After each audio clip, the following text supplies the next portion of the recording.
Why was everyone staring at her, like she didn't belong there? The morning sun spilled over the Navy base, catching on every polished surface, every pressed sleeve, every proud face. The air smelled of salt and ceremony, the kind of day built for honor, not hostility. Yet beneath the crisp uniforms and the fluttering flags something darker simmered. Whispers drifted like sand in the wind. "That's Mercer, right?" one voice muttered. "Yeah, the one from the coastal, the one who disobeyed orders." Lieutenant Commander Mercer stood in formation, her posture straight as steel, eyes forward, heart steady. Or at least she tried to keep it steady. Her dress blues were immaculate, every ribbon perfectly aligned, every insignia polished to mirror the Atlantic sun. But inside she felt the weight of invisible crosshairs, the kind that don't aim for the body but the reputation. She could hear it in their tones, admiration mixed with resentment, curiosity mixed with judgment, hero or troublemaker. No one could seem to decide. A gull screeched above the base, cutting through the murmurs. A horn signaled the beginning of the promotion ceremony. Rows of sailors and officers snapped to attention. The band struck up the Navy hymn, solemn and proud. Cameras flashed. Families cheered softly from behind the ropes. Somewhere in the crowd, a mother held her child high to see the heroes being honored. His gaze drifted across the courtyard, past the podium, the flags, the sea, until it stopped on a face she'd prayed she'd never see again. Commander Blake. Her chest tightened. He was standing near the rear ranks, jaw tight, eyes cold, the ghost of a smirk tracing his lips. The man who had once been her superior. The man who had once tried to take credit for her mission. And the man who had nearly destroyed her career with a single report: insubordination, reckless leadership, disobedience under combat conditions. She forced herself to look away. Not today, she thought. Not on the day I finally outran his shadow. Captain Robert, the commanding officer, stepped onto the podium. His presence alone carried gravity, a man respected even by those who feared him. Behind him, towering and silent, was Admiral. Everyone knew that name. He'd ended more careers than the war itself. If he was here today, someone's fate was about to change. Cleared his throat, his voice booming across the courtyard. "Today," he said, "we gather to honor courage, not the kind written in manuals, but the kind that breathes, bleeds, and stands tall when the world tells it to kneel." A ripple of emotion passed through the crowd. Hands flexed subtly behind her back. The words cut close. Lieutenant Hawk Mercer continued, "Step forward." Time slowed. Her boots clicked against the pavement, sharp and steady. 1, 2, 3. Every step felt like crossing a battlefield she couldn't see.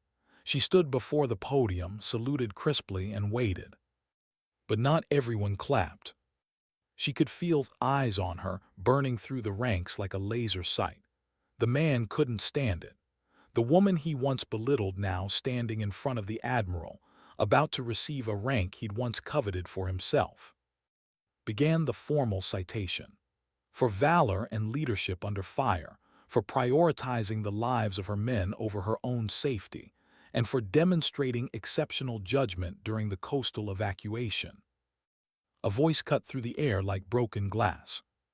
"This is a mistake." The entire courtyard froze, heads turned, the band stopped mid-note. It was. He stepped out of formation, his tone sharp, controlled, but his anger barely disguised. "Sir, with all due respect, Lieutenant Mercer disobeyed a direct order during the coastal engagement. She risked multiple lives and—" Commander's voice was calm but edged with warning. "Didn't stop. She shouldn't be promoted, she should have been court-martialed." Gasps echoed among the ranks. Didn't move, didn't blink. The years of training that taught her to hold her line kicked in. Inside, though, her heart was pounding like the rotors of a Black Hawk. She'd imagined this moment 100 times: confrontation, humiliation, vindication, but never here, not in front of the entire command. Started to speak, but took a step closer. "You're rewarding disobedience, Captain. What kind of message does that send?" That was when Admiral stood up. No one moved. Even the ocean seemed to hold its breath. Descended the steps from the podium, slow and deliberate. His medals glinted in the sun like small suns themselves. His boots struck the stone, heavy, echoing, final. He stopped between them.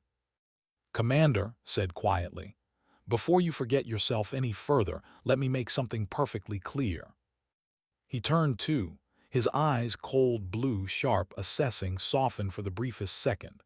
Then he looked back at Lieutenant Commander Mercer is hereby promoted, effective immediately, to Executive Officer of the USS Franklin, under my direct authority. The words hit the air like thunder. A hush fell over the courtyard. Blinked, "Sir." Raised a hand. "She outranks you now, Commander. In fact," he glanced across the assembled ranks, "she outranks everyone here." The silence that followed was not quiet, it roared. Then came the applause, hesitant at first, a single pair of hands from the back, then another, then a wave of clapping rolling across the courtyard until the air vibrated with it. Lowered his head. His once proud posture wilted under the weight of humiliation. Military police approached quietly, guiding him back to the ranks. Stood still, no smile, no visible triumph, just that calm, the kind that comes when a storm finally ends but the ground still trembles. Nodded too, then turned back to her. "Congratulations, Executive Officer Mercer." She saluted. "Thank you, sir." His tone softened. "No, Mercer, thank you for reminding us what real leadership looks like." Applause rose again, louder, echoing against the barracks and the sea, but barely heard it. Her gaze had gone distant, past the ceremony, past the people. Because in her mind the sand was blowing again. The smell of smoke, diesel, and blood filled her lungs. A convoy trapped in the middle of nowhere. A broken radio. A voice shouting over the wind, "Retreat, Lieutenant, that's an order." And her own voice, trembling but steady, "Not without them." She could still see their faces, the two Humvees stranded, the wounded Marines screaming for help, the storm closing in like a wall. She'd driven through that chaos, blind and half-deaf, guided only by GPS and something deeper, instinct, maybe faith. And when she brought them all back alive, she thought it would be enough. It was. This report had buried her for months, disobeyed command, risked mission integrity. It had taken every ounce of her will and one Admiral's quiet faith to drag her back into the light. Now she was here, promoted, respected, applauded. And yet, why did it still feel hollow? When the ceremony ended, people lined up to shake her hand, some out of admiration, others out of guilt.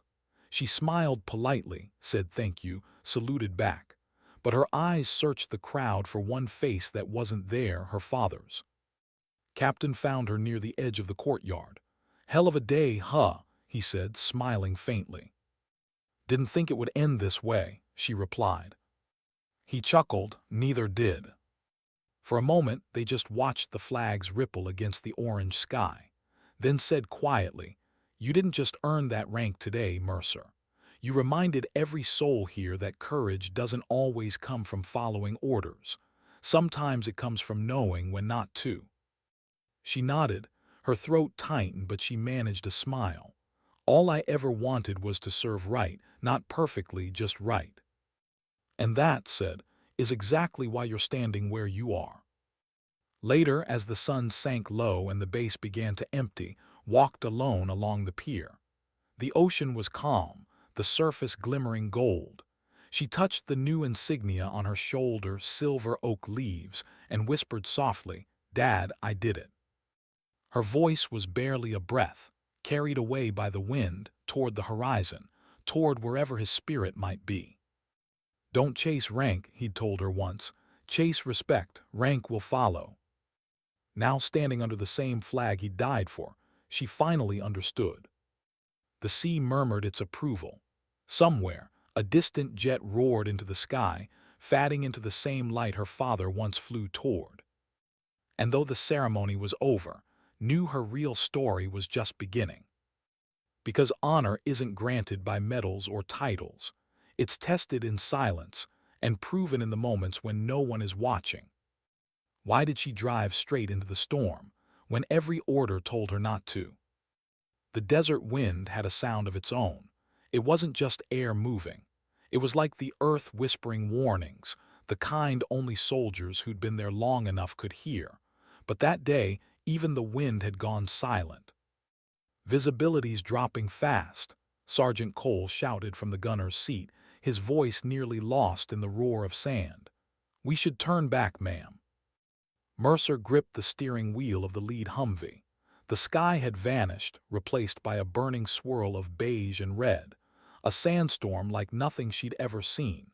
Even the sun had given up trying to shine through it. The radio crackled with static, then a clipped voice came through. "Convoy Alpha, this is command. Do you read?" She leaned toward the receiver. "This is Alpha 1, reading you faint, over."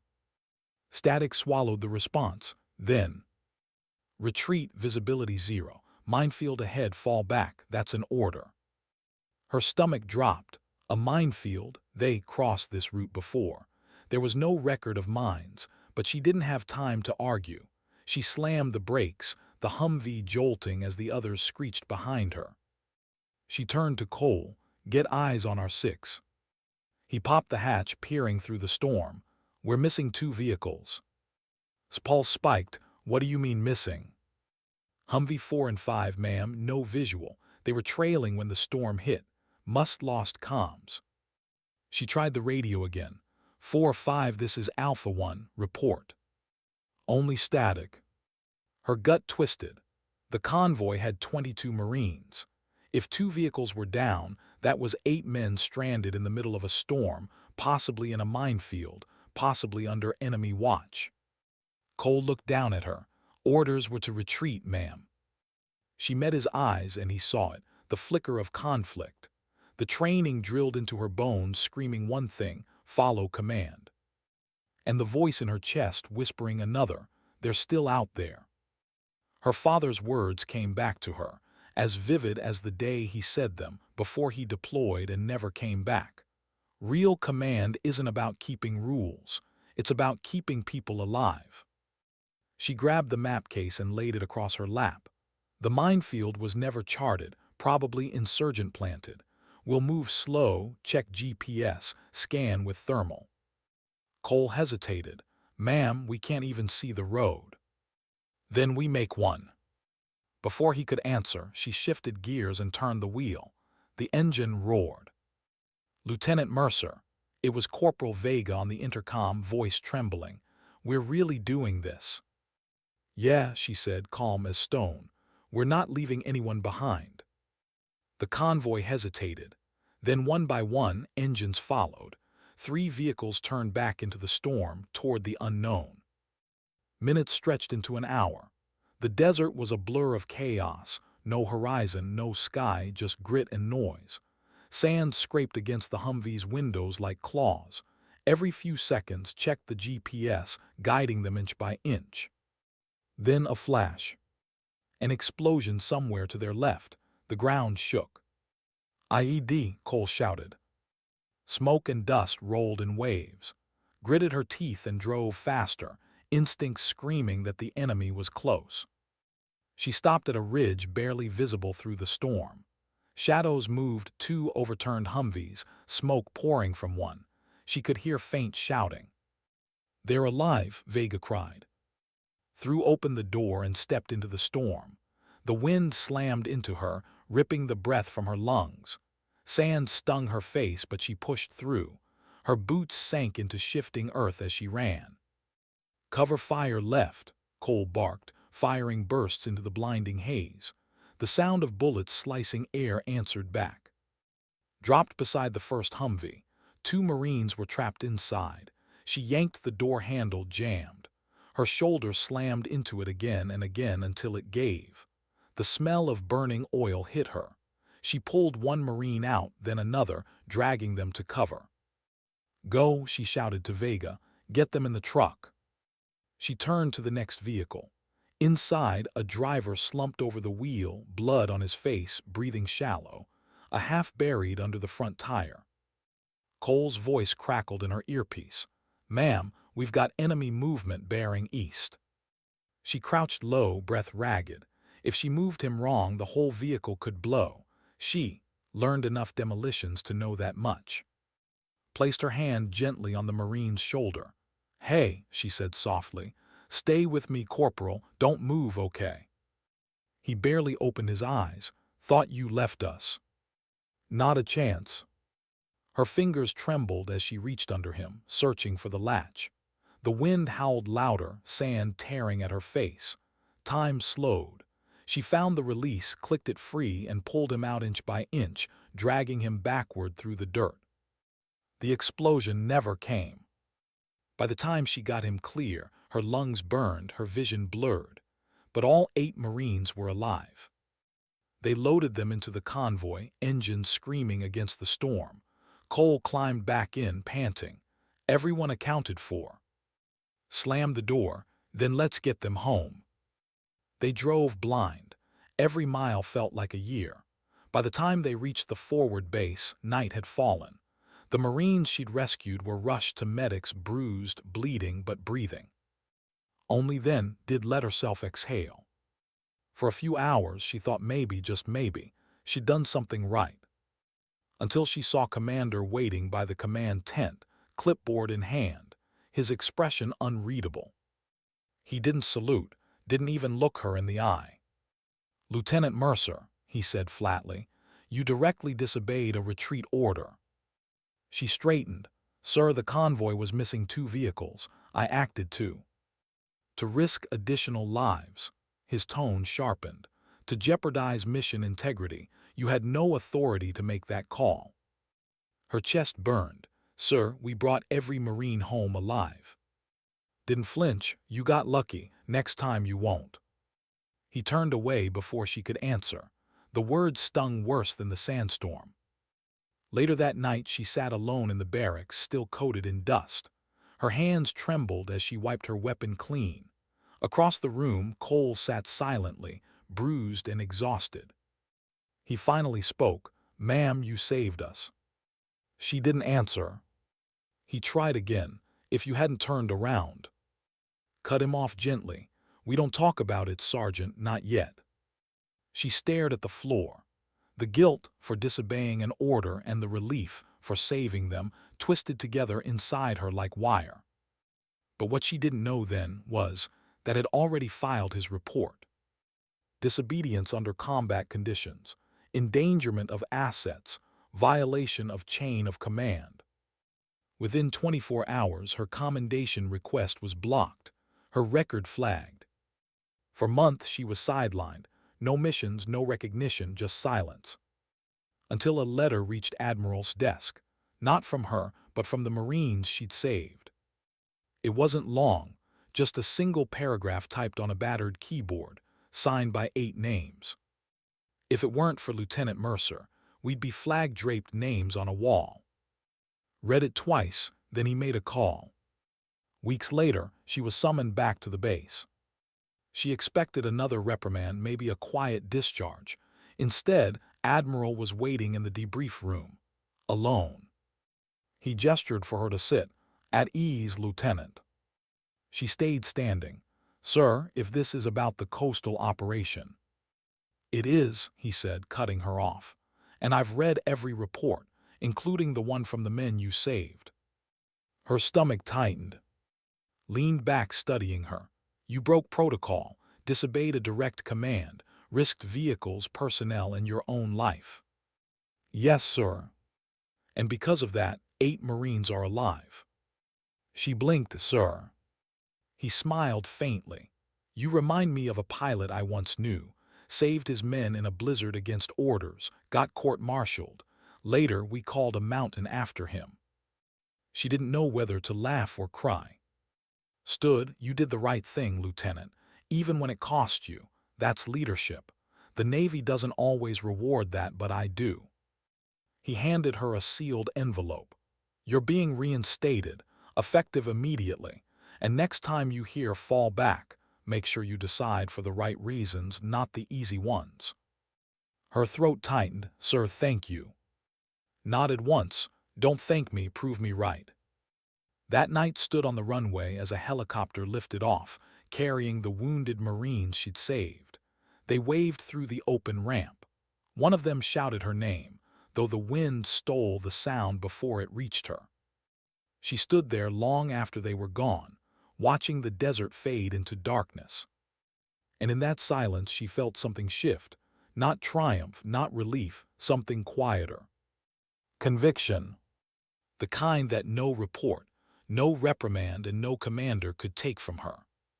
She didn't know it yet, but that conviction, that choice to disobey, would define everything that came after. Why did victory feel so heavy? The applause had long faded. The courtyard stood empty now, except for scattered flags swaying in the twilight breeze. But Mercer couldn't move. Not yet. Her body stood at attention out of habit, her mind miles away, back in the storm, in the sand, in the moment she chose defiance over obedience. The metal on her chest glimmered faintly, reflecting the last trace of sunlight. She reached up and touched it, not with pride but with uncertainty. Because now that she finally had the rank, what did it even mean? Executive Officer Mercer, a voice broke through her thoughts. Captain stepped closer, holding 2 mugs of coffee. Don't tell me you're still standing at parade rest. Ceremony over, Commander. She exhaled softly. Guess I haven't caught up yet, sir. He handed her one of the mugs. You better start. The Franklin sails at dawn. Blinked that soon. Nodded, a faint smile under his mustache. Admiral's orders. Said if I don't get you before files another complaint, he'll personally send me to scrub decks on the Washington. A small laugh escaped her, her first all day. But behind the humor her pulse quickened. Command of a ship wasn't just an assignment. It was a statement, a test, a spotlight that didn't forgive mistakes. Sir, she asked quietly, why me? Sipped his coffee. Because you've already been through fire. Most officers get their medals before they face real heat. You faced it first and still showed up. He started to leave, then paused. Oh, and Mercer. Sir. His voice softened. Don't let them see you doubt yourself. They'll try to, especially now. She nodded slowly, understanding more than he said. The next morning, the naval pier came alive with the sounds of departure. Engines roared, cranes swung, sailors shouted checklists across decks. The USS Franklin, 510 feet of steel and legacy, waited like a beast at rest, her hull painted with salt and memory. Stood at the gangway in her fresh uniform. Sunlight cut sharp across the pier, glinting off the ocean and her new insignia. The men and women around her moved with quiet precision, but she could feel the eyes, the whispers. That's her, the one who disobeyed. Heard she got promoted anyway. Yes, pet project. She didn't flinch. She'd learned long ago that silence was armor. Still, it hurt, how quickly admiration turned to suspicion. How easily the uniform could feel heavier than any battlefield gear. A voice interrupted her thoughts. Permission to come aboard, ma'am. She turned. It was Lieutenant Young, sharp, respectful. His salute was crisp, but there was curiosity behind his eyes. Permission granted, she replied, returning the salute. He hesitated. If I may, ma'am, it's an honor to serve under you. Her expression softened. Thank you, Lieutenant. Let's make sure the honor's mutual. By midday, the Franklin was at sea.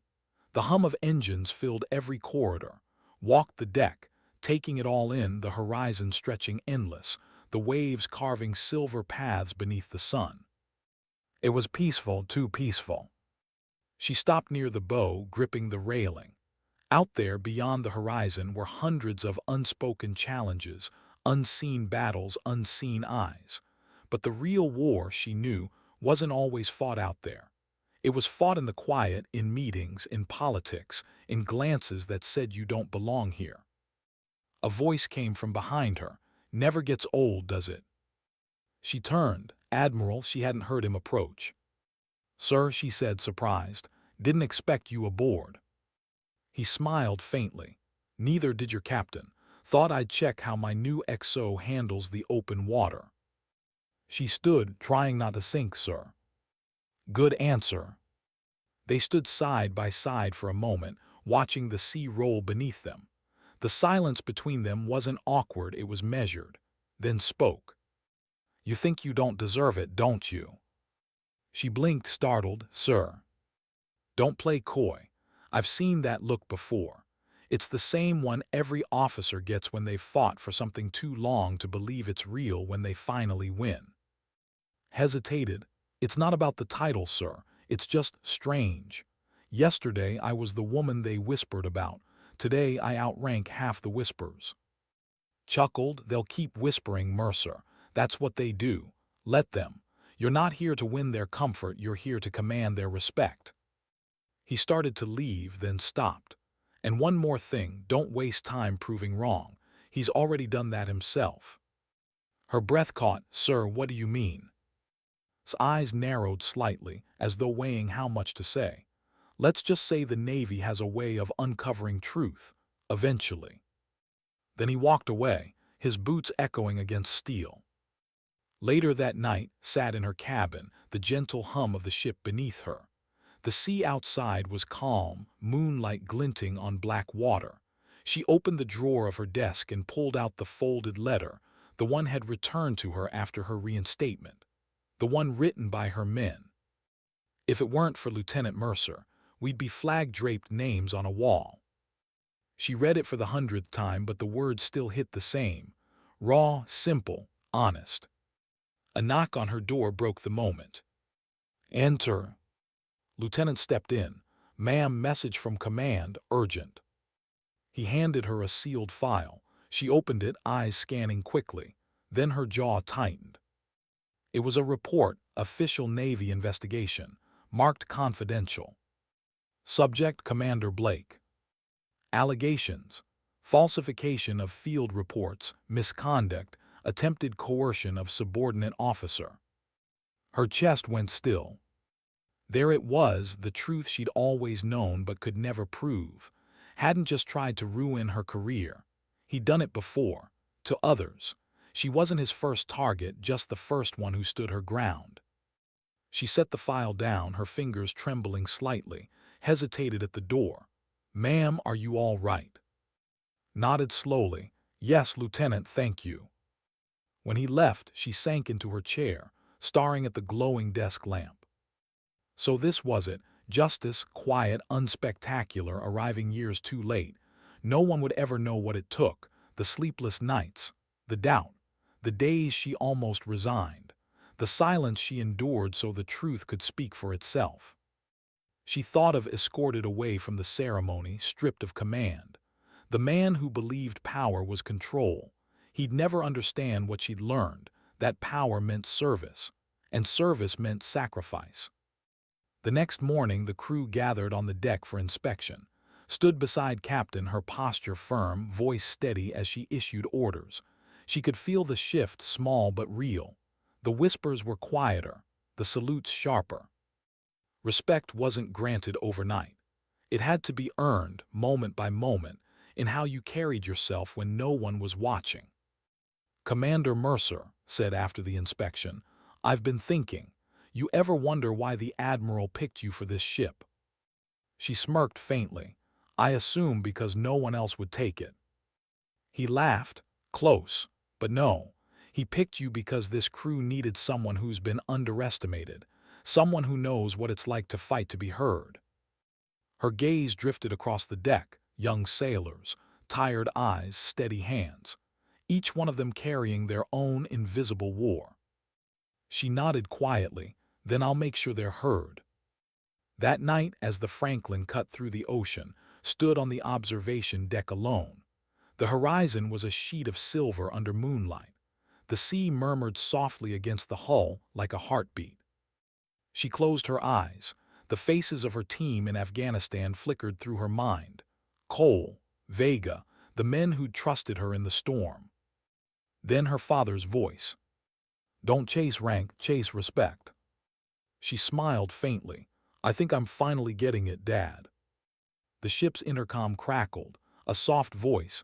Bridge to XO Mercer. Message from command incoming. Copy that, she said, turning to go.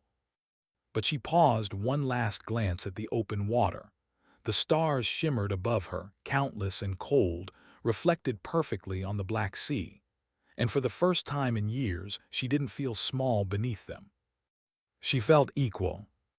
Because maybe this, the quiet after the storm, the command earned through scars, this was what leadership really was. Not orders, not medals, just presence, steadiness, the courage to stay when others retreat. And somewhere out there, under the same sky, a man who once doubted her now had to face what she'd become. What happens when the sea tests you harder than the enemy ever did? It started with static, faint, fragmented, like whispers in the dark. The USS Franklin had been at sea for 5 days, cutting through the North Atlantic on a joint training mission with NATO vessels. Calm weather, clean operations, no surprises. Until that morning. Was on the bridge reviewing logistics reports when the radio operator frowned. "Ma'am," he said, adjusting his headset, "I'm getting something off frequency." She looked up. From who? He shook his head. "Can't confirm. It's weak, maybe 20 miles out. Sounds like distress, but it's scrambled." She crossed the deck quickly, leaning over his console. The speaker hissed, then a faint voice broke through the interference. "Mayday, Mayday. This is Orion 7, taking on water, engine failure, coordinates." Then silence. His heartbeat slowed to a steady, deliberate rhythm. "Get a location," she ordered. "Trying, ma'am. Signal's unstable." Captain stepped onto the bridge, coffee in hand, his relaxed expression fading as he caught the tension. "Report." "Possible distress call, sir," she replied. "Unknown vessel, civilian or recon unknown. Coordinates patching through." Leaned closer. "That's international waters. Could be legit, could be bait." Nodded, "Yes, sir." For a moment their eyes met, command-level communication, wordless and fast. Every Navy officer knew the stories. Pirates, smugglers, enemy traps broadcasting fake SOS signals to lure ships in. But there was something in the voice, faint, panicked, real. "Sir," said quietly, "I think it's genuine." Studied her, then gave a slow nod. "All right, XO, you have the let's see what your instincts say." It wasn't just an order, it was trust or a test. Within minutes, the Franklin shifted course. Engines deepened to a heavier growl as the ship turned toward the coordinates. Waves rose as the sky darkened, a storm front building faster than forecast. Wind lashed across the deck. The horizon blurred to gray. "Visibility dropping," the navigator reported. Braced against the railing. "Maintain heading, slow to 10 knots, prep the rescue teams." Appeared beside her, rain already streaking across his uniform. "Ma'am, if this is an ambush." She cut him off gently. "Then we'll handle it, but if it's not, someone's dying out there." He hesitated, then nodded. "Aye, ma'am." The ship pressed on. By the time they reached the signal's last known position, the waves were 4 meters high, slamming against the hull. Radar picked up faint debris, fragments of metal drifting. "Visual contact," the lookout shouted, 2 o'clock off the bow. Through binoculars saw it, a half-sunken vessel, maybe a trawler or small freighter, tossed helplessly by the sea. A single flare sputtered weakly above it. Her throat tightened. "Get a rescue boat ready, we move now." Raised an eyebrow. "You're going yourself?" She met his eyes. "Yes, sir." He sighed, not in protest but in understanding. "Then take, and keep comms open." The deck bucked under her boots as she descended toward the launch bay. Rain hammered the steel, turning it slick. The rescue team suited up, harnesses, vests, helmets. Shouted over the storm. "We've got 30 minutes before visibility's gone completely." "Then let's make them count," she yelled back. The lifeboat dropped into the water with a violent splash. For a moment the sea swallowed them whole. Then they broke through, engines sputtering against the waves. Lightning flashed across the clouds, illuminating the wreck ahead, A fishing vessel split down the center, one side submerged. Over there, pointed. They pulled closer. Figures clung to the rail, 4, maybe 5. One waved frantically. Gritted her teeth, steering the boat into position. Hold steady. The sea fought back, slamming them sideways. Cold water drenched her to the bone. She ignored it, timing her reach between swells. Now, she shouted. The rescue crew extended ropes, pulling the survivors one by one. A man in his 40s collapsed onto the deck, coughing seawater. A woman clutched a child, crying soundlessly. 2 others followed, shaking uncontrollably. "Anyone else aboard?" yelled. The older man nodded weakly. "Engine room, my brother, still inside." Her stomach dropped. "How long?" 15 minutes, maybe less." She turned to, "We're going in." "Ma'am, we can't." She didn't wait for him to finish. Grabbing her harness, she leapt back onto the trawler, boots crashing against slick metal. The deck tilted dangerously. Water poured through the open hatch.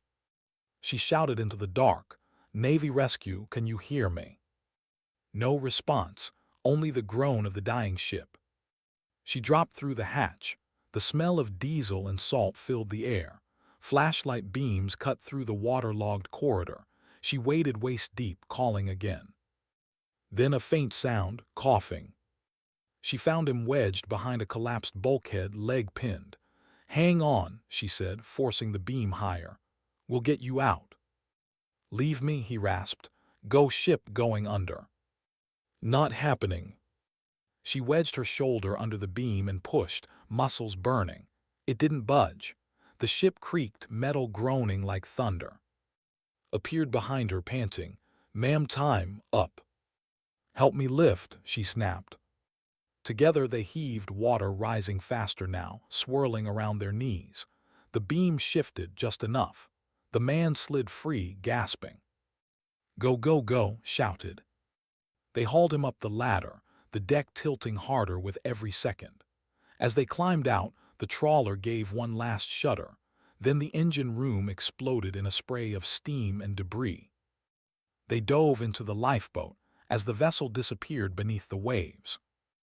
Minutes later, drenched and shaking, the rescue team made it back to the Franklin. Crew members rushed to pull them aboard. The survivors were ushered below deck for medical attention. Stood dripping on the deck, chest heaving, adrenaline still pounding through her veins. Met her with a look halfway between anger and awe. "Next time," he said dryly, "try delegating." She cracked a tired smile. "Aye, sir, I'll keep that in mind." He studied her for a long moment. Then softer, "You did good, Commander." Hours later, after the storm passed, the sea lay still again as if nothing had happened. But word spread fast. The crew knew what she'd done. The XO who jumped into a sinking ship to pull strangers out. Some said it was reckless, others called it brave. But in the galley that night, as sailors ate in silence, something unspoken had changed. The whispers had stopped, replaced by quiet respect. Even usually reserved approached her after dinner. "Ma'am," he said awkwardly, "that was something to see." She looked up, "Something smart or something stupid?"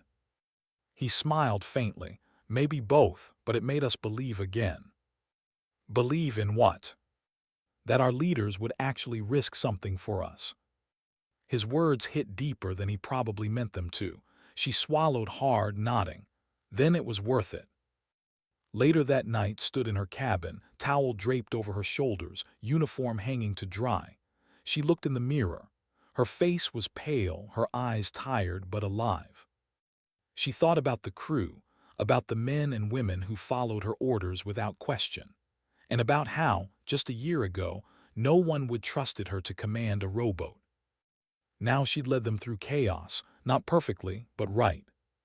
The ship's intercom buzzed softly. "Bridge to XO Mercer, Admiral on secure channel." She blinked, "Patch it through." His voice came through the static. "Heard you played hero again, Commander." She sighed, "Just doing my job, sir." "Good, because that's exactly why I chose you." The sea doesn't need perfect officers, it needs human ones. There was a pause, then his tone shifted. We'll debrief in person when you dock. And Mercer. Yes, sir. Be ready. Some people up the chain don't like how much noise you've made lately. The line went dead. She stood there, the silence pressing in. So it wasn't over. Promotion or not, the system still had its ghosts, its politics, its quiet punishments for those who made the wrong people look small. But she wasn't afraid anymore. Because for the first time in years, she knew who she was. Not just an officer, not just a survivor. A leader forged by disobedience, defined by integrity, and now tested by the sea itself. She walked to the window, watching the waves ripple beneath the moonlight. The ocean stretched endless, reflecting the stars above. And she whispered softly, almost to herself, "You can throw me into any storm. I'll still come back standing." Outside, thunder rolled faintly in the distance, as if the world had heard her and agreed. How do you lead when the system starts turning against you? The sea was calm, but the air was. It had been 2 weeks since the rescue. 2 weeks since Mercer and her crew pulled strangers from a sinking ship and made headlines on every defense channel. Female XO leads daring rescue amid North Atlantic storm. The Navy PR office called it a triumph, but inside command, triumphs like hers made people nervous. On the USS Franklin was back in her cabin when her tablet buzzed. An encrypted message blinked across the screen. Subject: Immediate recall, confidential debrief, Naval Command, Norfolk. Her stomach sank. Captain read the same message minutes later on the bridge. He exhaled through his nose. Looks like the Admiral wants a word, probably congratulations, or a quiet warning. Maybe both, she said dryly. Either way, he replied, pack your dress blues. The higher-ups don't like wrinkled heroes. 3 days later, the Navy transport jet touched down in Virginia. The base was the same one where she'd been promoted, the same courtyard, the same flags. But this time, the wind carried a different weight. Inside headquarters, Admiral waited. He greeted her with a handshake and a look that said more than his words. "Good to see you, Commander." "Sir," she said, standing tall, reporting as ordered. He gestured for her to sit. "You made quite an impression out there."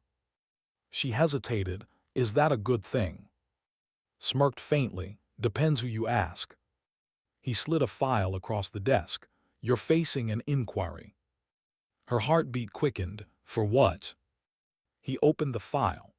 Unauthorized deviation from mission route, unnecessary personal risk, potential violation of engagement protocol. She stared at the papers. "We responded to a distress call. We saved lives." "I know," leaned back.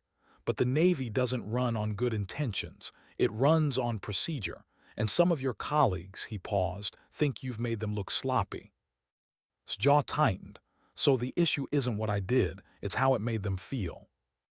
He didn't answer. Just gave her that look again, the one that said you're right, but saying it out loud will cost you. Finally, he sighed. "You'll attend a closed hearing tomorrow. I'll be there, but I can't guarantee who else will be." "Understood, sir." She stood to leave, but he stopped her. "Mercer, you did the right thing at sea. Don't let them rewrite that truth in your head, not even for a second." That night she stayed in the base quarters, staring at the ceiling as the rain tapped against the window. She thought about her crew, about the men and women who'd followed her orders without hesitation. She thought about how quickly the Navy could turn pride into punishment. And she thought about her father again, a man who had once told her, "There's a price for integrity. The trick is learning how to pay it without losing yourself." When morning came, she put on her uniform like armor.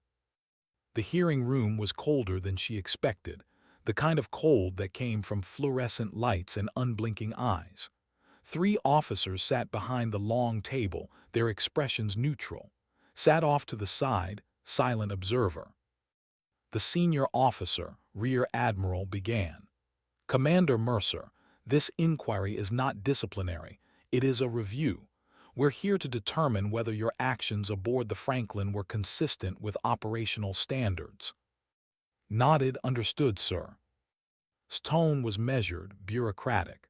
You deviated 12 nautical miles from authorized course. You engaged in direct rescue operations without confirming threat assessment. You entered a sinking vessel personally, without chain of command clearance. Is all this correct? Yes, sir, she replied. He folded his hands. Why? Her throat was dry, but her voice stayed firm. Because people were dying, sir. The distress call was real. If we'd waited for confirmation, we'd have been retrieving bodies. A junior officer beside him scribbled notes, eyes flicking up. Commander, are you aware that such independent action can be interpreted as grandstanding, especially after recent media coverage? Blinked, grandstanding, sir. Yes, the word came sharp. A deliberate act to draw attention, to position yourself as a maverick hero, perhaps a repeat of your earlier behavior at the coastal evacuation. The room went silent. She looked straight ahead. If doing my job makes me a maverick, sir, then I accept that. His mouth twitched, the faintest ghost of pride. But his gaze hardened. Commander, this Navy runs on discipline, not instinct. You were lucky your gamble didn't cost lives. Her composure wavered. Sir, with respect, we saved 5 civilians, including a child. Didn't flinch. Luck isn't leadership, Commander. It's coincidence with good timing. His jaw clenched. Then I hope I keep being lucky, sir. For a moment, no one spoke, then closed the file with deliberate care. This review will be documented. You'll receive notice within 72 hours. She stood, saluted sharply, and left the room before they could see the frustration in her eyes. Outside caught up with her in the corridor. You held your ground. Did it matter? She asked bitterly. He looked at her for a long moment. It always matters, even when it doesn't show. She swallowed hard. They already decided, didn't they? He hesitated. They decided to watch you, to wait for you to make a mistake. You've rattled them, Mercer. That's what happens when integrity walks into a room built on politics. She exhaled slowly. Then I'll give them nothing to use. That's exactly why I backed you, said.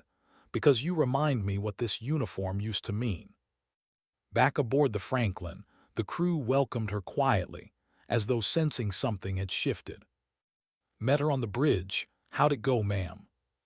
She smiled faintly. They didn't hang me, so good enough. He grinned. That's Navy optimism for you.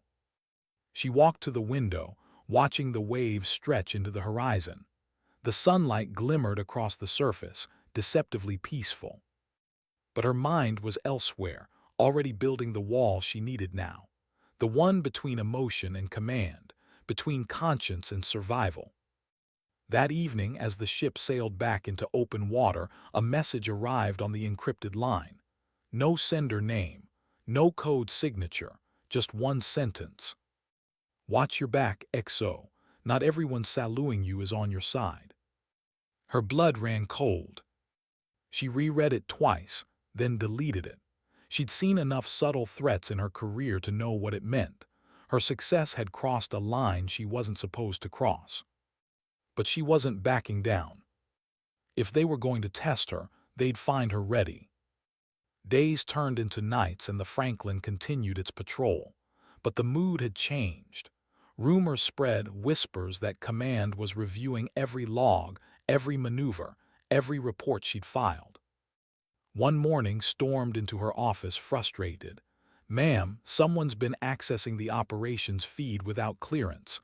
I traced it internal. Someone aboard. Looked up from her desk. You're saying we have a leak. He nodded grimly. Someone's feeding your comm logs to the investigation board. Her stomach tightened. Find out who, quietly. Hesitated. You think it's one of ours. She met his gaze. No, Lieutenant. I think it's someone who wants this crew to lose faith in me. That night she couldn't sleep. She stood on deck, the sea stretching black beneath her, the stars sharp and distant. The weight of command pressed harder now, not the kind measured in decisions or missions, but the kind measured in isolation. When you're the one giving orders, who watches your back? A faint memory flickered her father again. Standing on their porch before deployment, the wind tugging at his flight jacket. Courage isn't loud, it's quiet. It's when you walk into a room knowing they've already judged you, and you do your job anyway. She smiled faintly through the ache. Guess I'm learning that lesson the hard way, Dad. Behind her, the ocean shimmered with light from the ship's lamps, reflections that moved like ghosts on the water. And somewhere out there, beyond the reach of light, she knew the next storm was already building. Who do you trust when loyalty wears the same uniform as deceit? The USS Franklin cut through the dark sea under a thin, silver moon. The waves whispered against the hull, calm, deceptive. But inside, the air was tense, too quiet. For weeks, Commander Mercer had felt it, the invisible fracture running through her ship, the smiles that lingered too long, the reports that came late, altered, polished. Trust was eroding, not because of the enemy, but because someone inside had decided to play God with secrets. It wasn't paranoia, it was proof. Lieutenant had traced unauthorized access logs back to engineering, but the trail vanished, scrubbed clean. Whoever it was knew the system well enough to hide behind it. And that was what scared her most. "Whoever's doing this," said that morning, leaning over the console, "isn't some rookie, ma'am.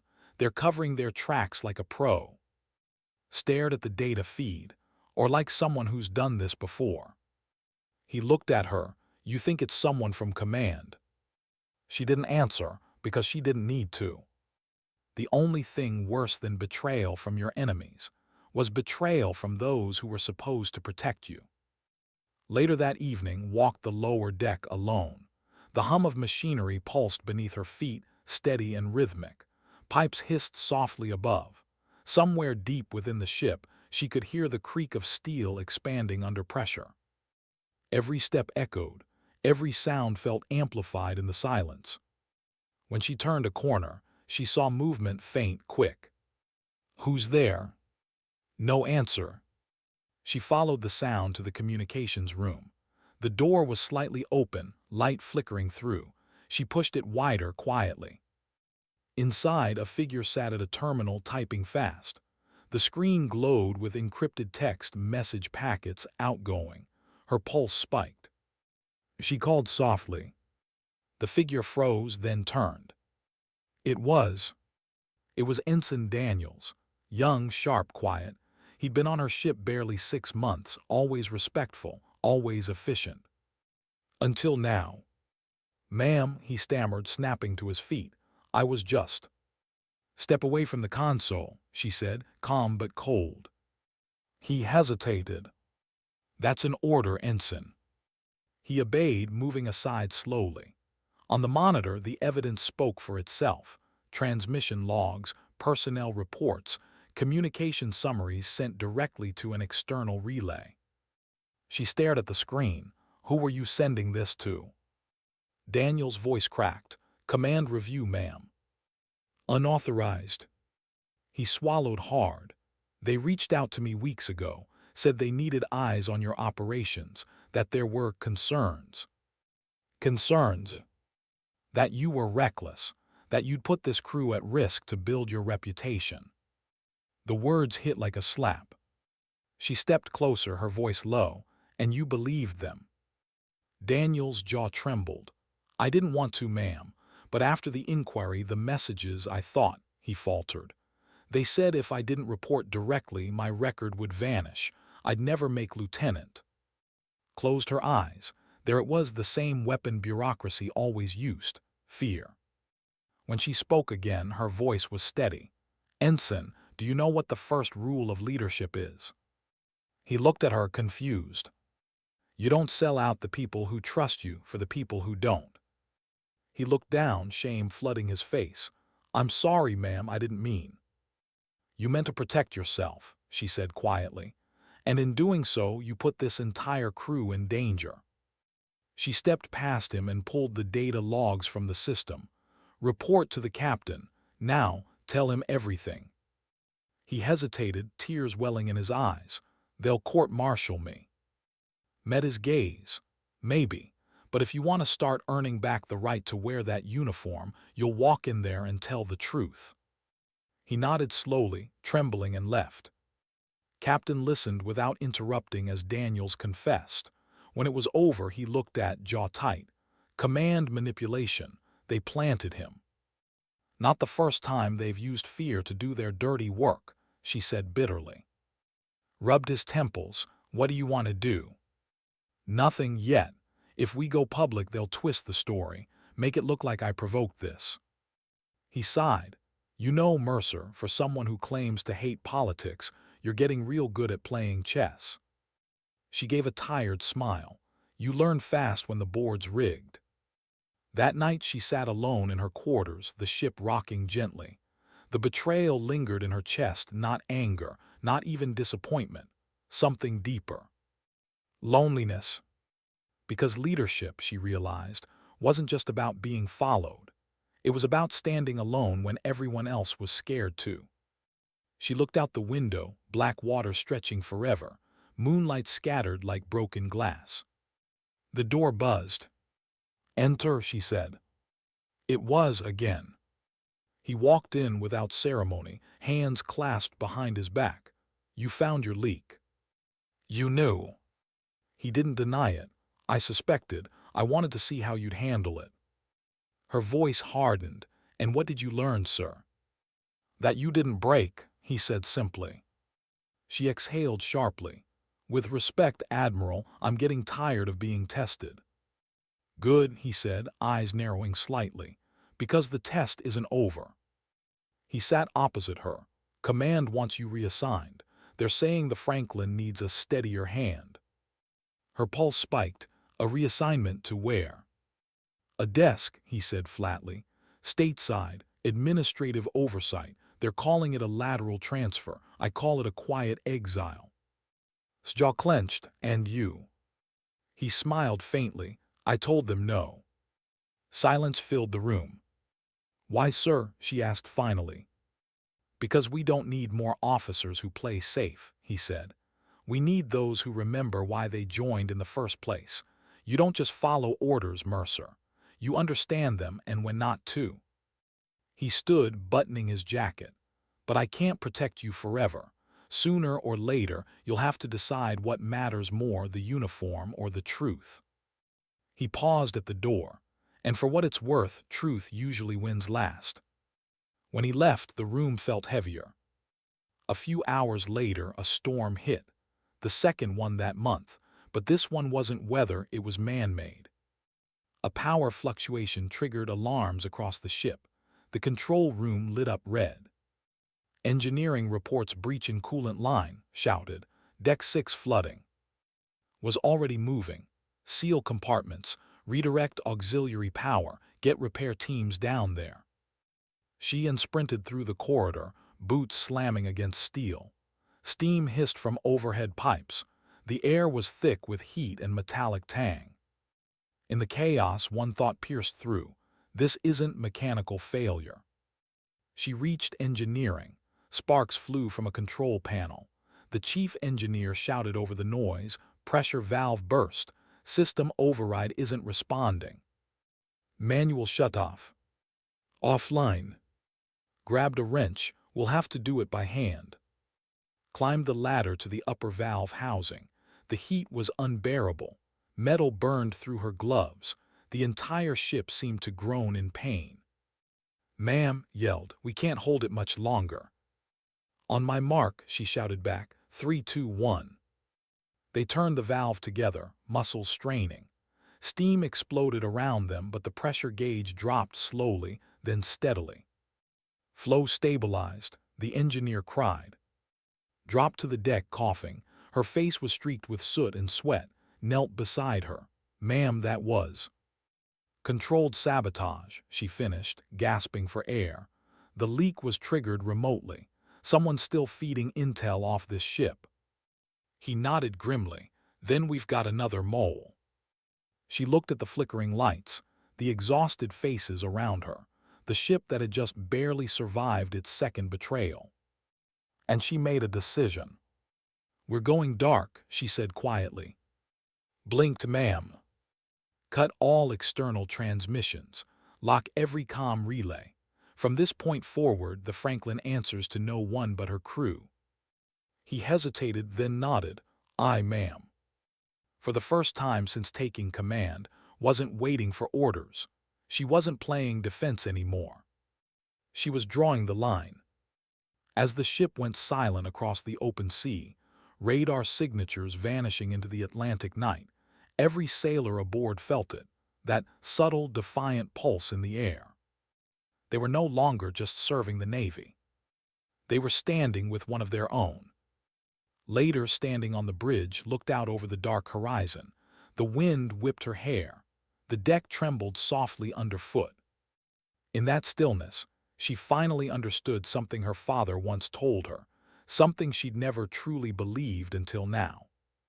Courage isn't in following orders.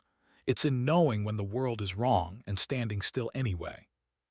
She whispered it into the wind. "Then let them come, we'll still be here." And far below, the ship's engines hummed, steady, alive, unyielding, as the USS Franklin sailed deeper into the unknown. What do you do when obeying means surrendering everything you stand for? The Atlantic was black glass under a bruised dawn.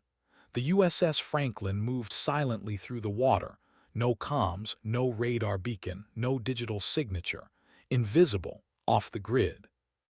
To the outside world, they'd gone dark. To command, they'd gone rogue. Inside the ship, the crew worked like ghosts. Orders were passed quietly, eye contact replacing radios. The usual hum of routine had been replaced by something heavier, a kind of reverent fear. Lieutenant approached her on the bridge. "Ma'am," he said carefully, "intel channels are lighting up. Commands broadcasting for our coordinates. They're calling it a communications anomaly." Gave a faint, humorless smile. "That's one way to say mutiny." He hesitated. "We can't stay off-grid forever. Food, fuel, calm silence, it's a clock ticking down." She didn't look away from the horizon. "I know." "Then what's the play?" She exhaled slowly. "We buy time. We find out who's been feeding command and we end this clean. No casualties, no scandal, no lies." Studied her face. "You still think this can end clean, ma'am?" She turned to him. Her eyes were calm, resolute. "Everything ends dirty, but how you stand through it, that's what they'll remember." By noon, clouds rolled in heavy metallic gray. The sea churned with an uneasy rhythm. Down in the operations room and poured over transmissions. The sabotage in engineering hadn't been random.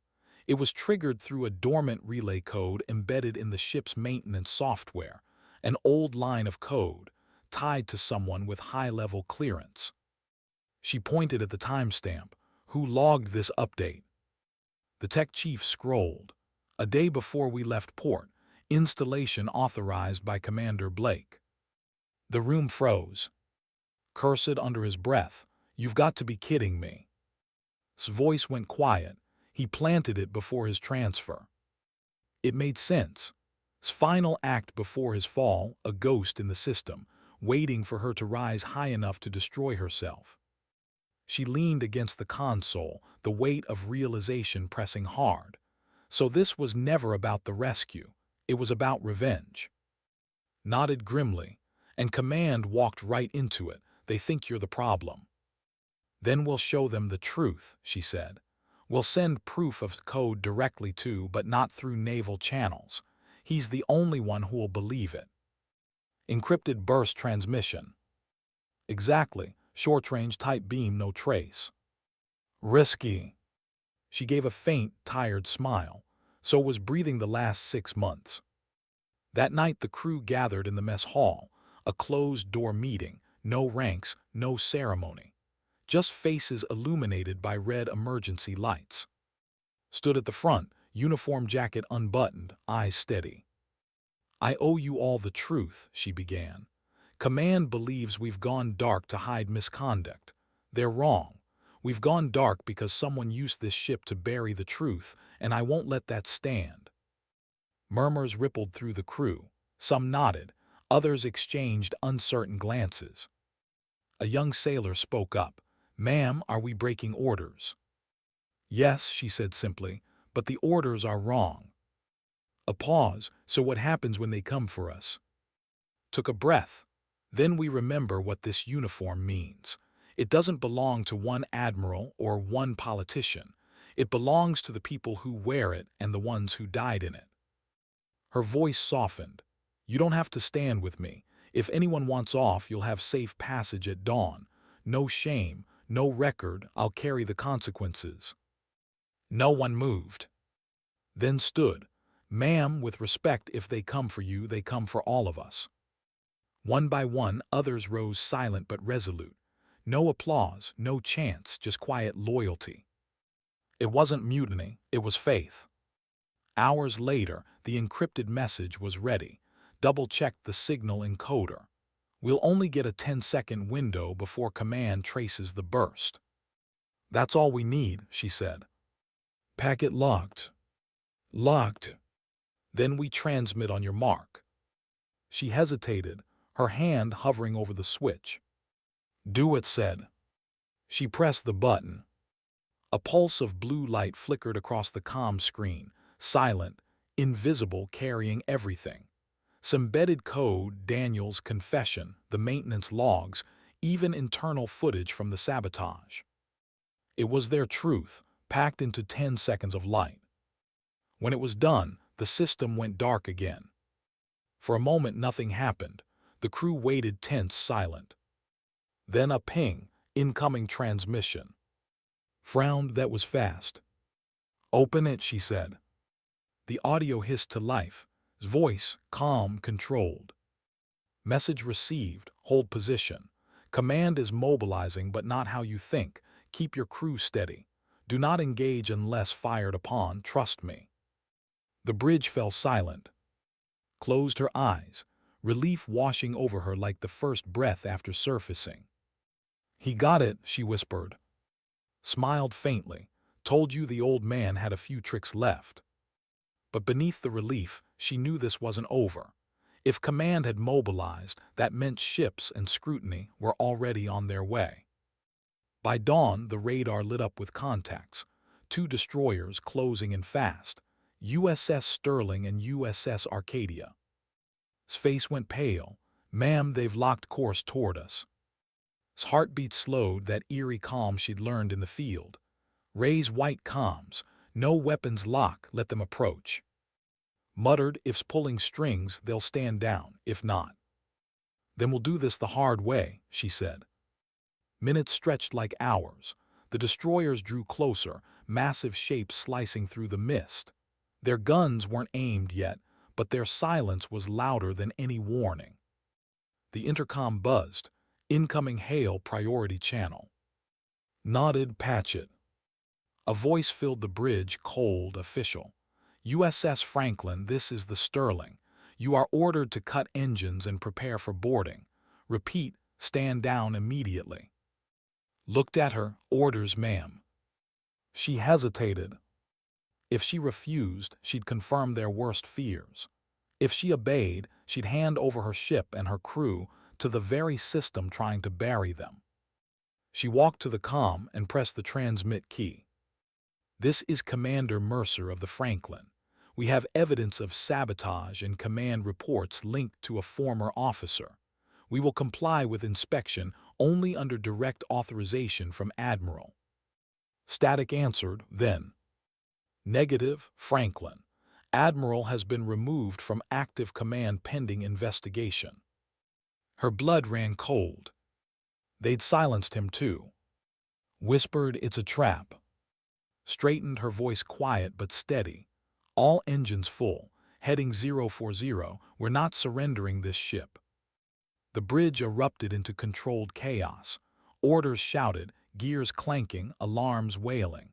The Franklin surged forward, slicing through waves. Behind them, The destroyers moved to intercept. Ma'am called, "They're locking weapons." "Deploy countermeasures," she ordered. Flares streaked into the sky, radar blips danced, the ocean lit with fire. Missiles whistled overhead, warnings, not strikes. The Franklin swerved hard, metal groaning under the strain.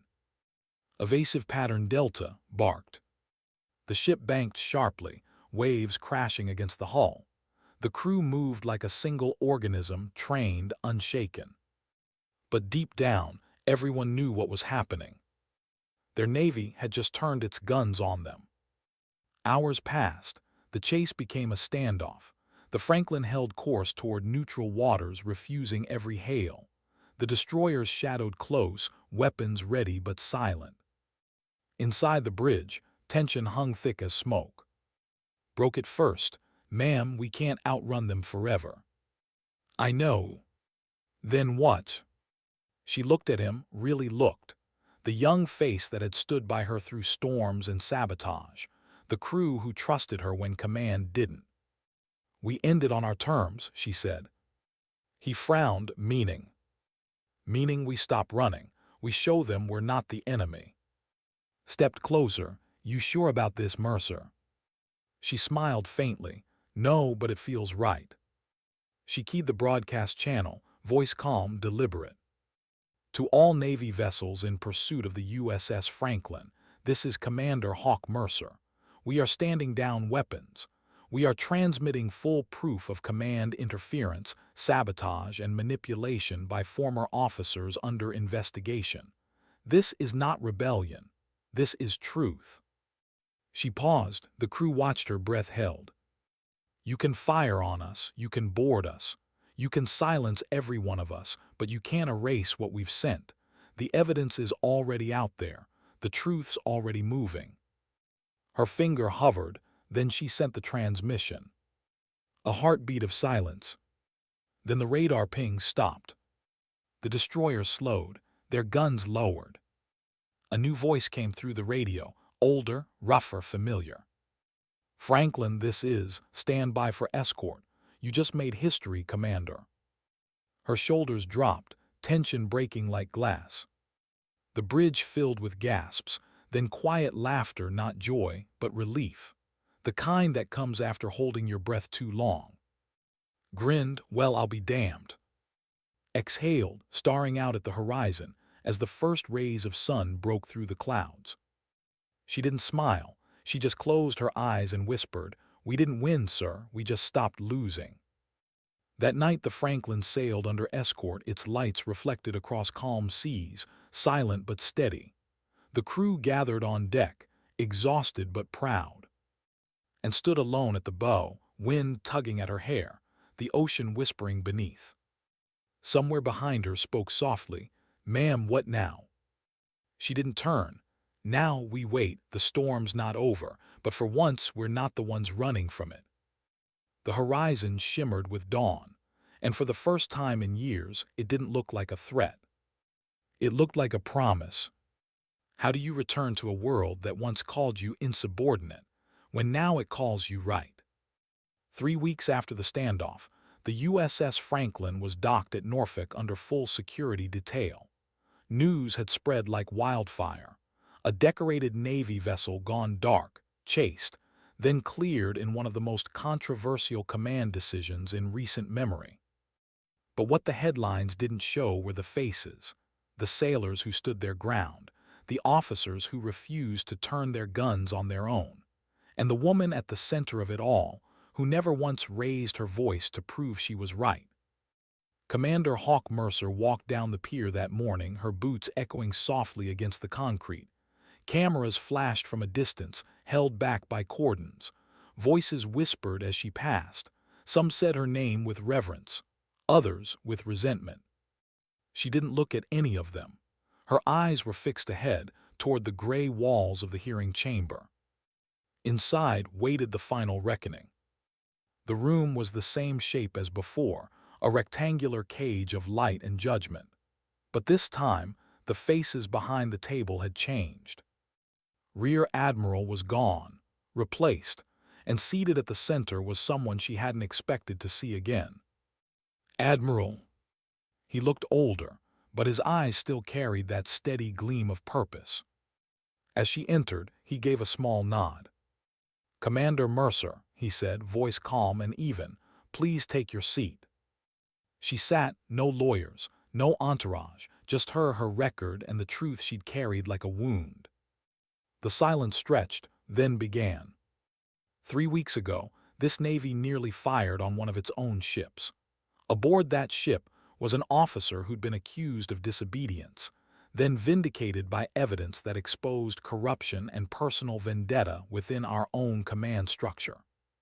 He paused, letting the words settle like stones. "That officer was you." His throat tightened. "Sir." He raised a hand. "Let me finish." He opened a folder, scanning the pages briefly. "Your decision to go dark violated direct protocol.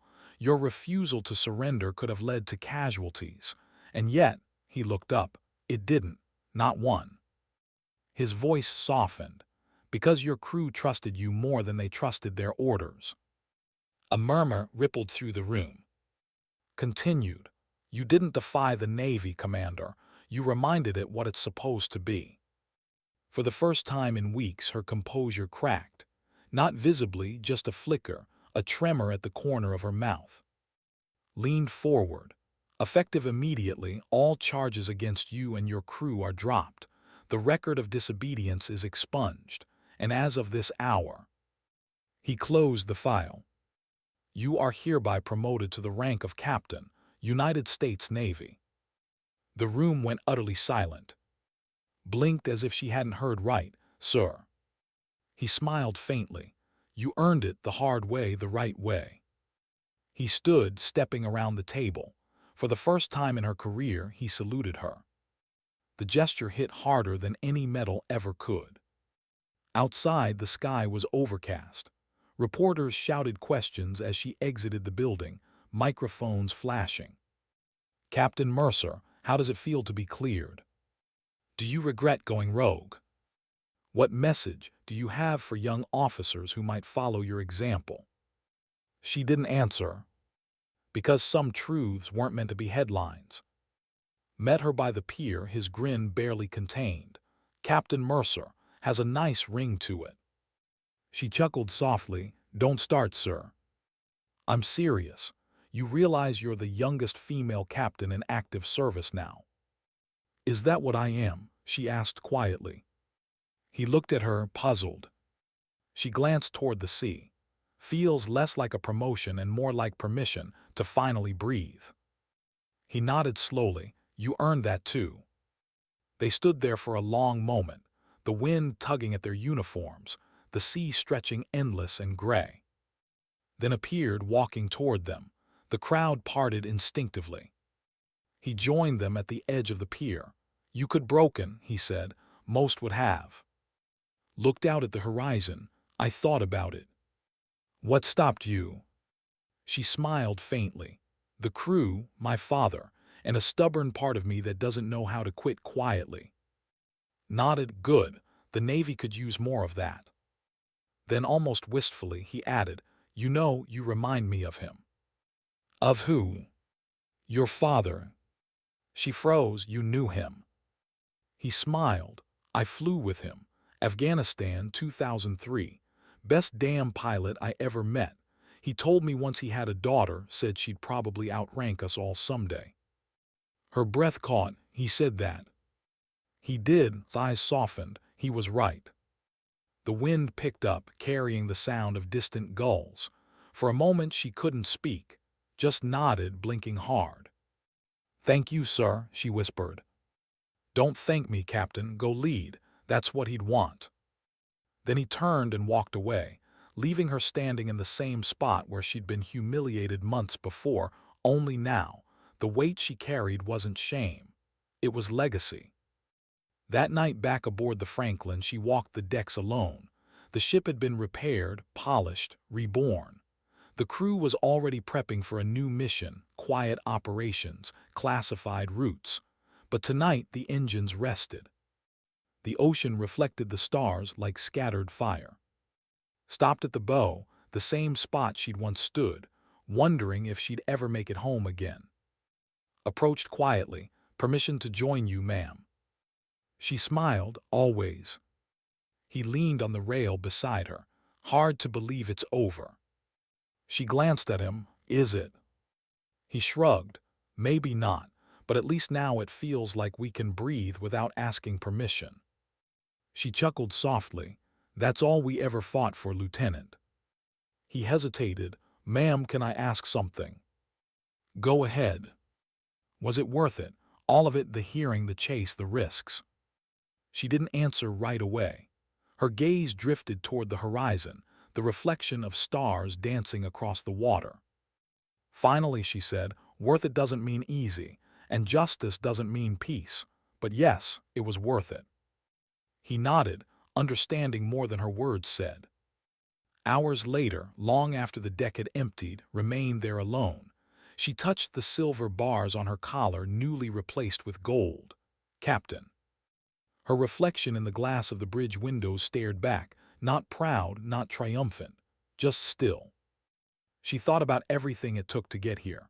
The storms, the whispers, the loneliness, the men she'd saved, the ones she'd lost. And she realized something simple, something her father had tried to teach her all along. Rank didn't make you worthy, choices did. Out here, surrounded by sea and silence, she could finally say it aloud. "Dad," she whispered, voice breaking slightly, "I didn't chase rank, I chased respect, and you were right, the rank followed." The ocean answered her in its own language, a soft rush against the hull, a rhythm that sounded like breath. Behind her, the American flag rippled in the night breeze, the same flag that had watched her rise, fall, fight, and rise again. She turned, looking out at her ship, her crew, her life. And in that quiet moment, she didn't feel like a hero. She felt like a servant. A servant of truth, of conscience, of those who couldn't stand when she had to. The next morning, the Franklin departed port once more. The sun rose behind them, casting gold across the ocean. The crew moved with purpose, confident, united. Captain Hawk Mercer stood at the bridge, hands clasped behind her back, eyes on the horizon. Lieutenant approached. "Course set, ma'am, orders." She smiled faintly. "Same as always, Lieutenant." He raised an eyebrow. "And those are?" She looked out into the endless blue. "To do what's right, even when it's not easy." He grinned. "Aye, ma'am." As the engines roared and the Franklin surged forward, the sunlight caught her insignia, gleaming gold against deep navy blue. Somewhere in the distance, waves broke softly against the hull, carrying whispers of her father's voice, steady, proud, eternal. "Don't chase rank, chase respect. Rank will follow." She smiled, eyes bright but calm. Because now she understood what he'd really meant. Sometimes dignity doesn't speak. It simply acts.